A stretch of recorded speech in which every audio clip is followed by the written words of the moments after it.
how do we know the people at HHS are working? So let me put this picture up. This is a picture taken at 10:40 a.m. last Monday at an HHS headquarters. It's like empty. And then we could have pictures of other parking lots that are similarly empty. You know, wow, the building's empty. If there's no cars, the building's empty. So we just appropriated $3 billion. Well, first, tell me this, please. Can you give a breakdown of how many full-time employees are at their desk in one of these buildings every day? Senator, when you take a look at the workforce at HHS, and we're close to 90,000 throughout the country, and working in various parts of the country, some here in headquarters. By the way, headquarters, we have an underground. I got limited time, so this may be misleading. So tell me, of what percent of the employees are at their desk, full-time employees are at the desk on any given day? And I don't mean to be rude, it's just so limited time. No, and I appreciate that. And our folks are working full-time. No, but how many are at their desk as opposed to being at home or someplace else, a coffee shop or whatever? Yeah, what we make sure we care about is that they're performing and they're delivering, and that's why. Well, that's not really answering my question, because I know the best practices now in many industries is to bring people back in. So is it 5%? Is it 10%? Is it 1%? How many folks are actually sitting at their desk in a government building when they are working full-time every day? And we have folks who, as they're working full-time. So it's kind of not a... Clearly, sir, you don't want to answer that question. And I don't mean to be rude, but you don't. And that kind of begs that the answer may not be flattering.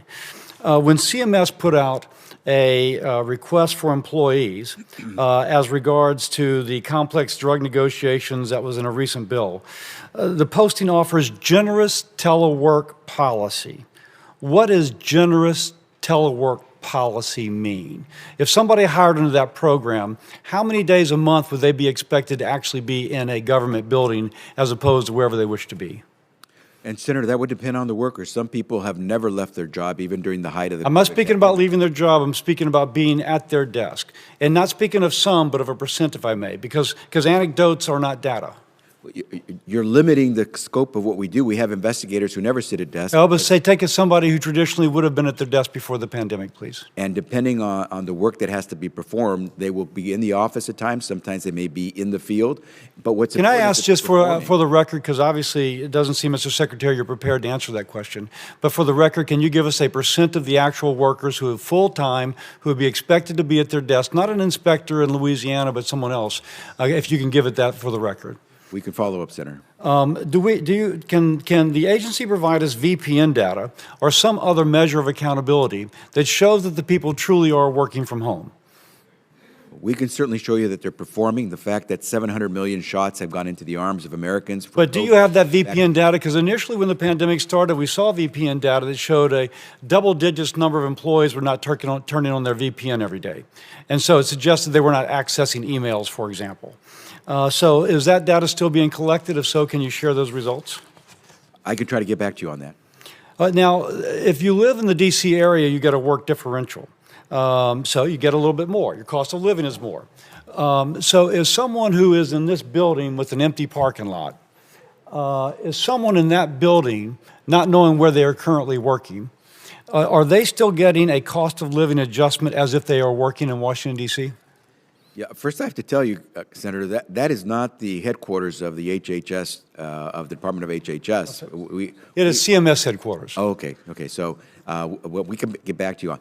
Is someone working? As I said, we have been coming in, day out. Performing day in, day out. But let's assume that, because I've heard from people within the agency that in reality people are only required to come in one day out of a month. And this has been something we've heard from CDC along those lines, but I've also heard from somebody who's working at CMS. Now, I assume that you have a global policy because you have the same union negotiating for all of HHS. So, it seems to me as if it's going to be the same policy wherever you are. So my question is, if you are working from home consistently, and originally you were based in D.C., are you still getting a cost of living adjustment even though we frankly don't know where you might be flying in one day a month but living in West Virginia? Again, Senator, I'm not familiar with this statistic that you're throwing out that says. But is there a cost of living adjustment for people who are taking advantage of generous telework? there is certainly a cost of living adjustment for folks who work in high-cost areas. Even if they are teleworking?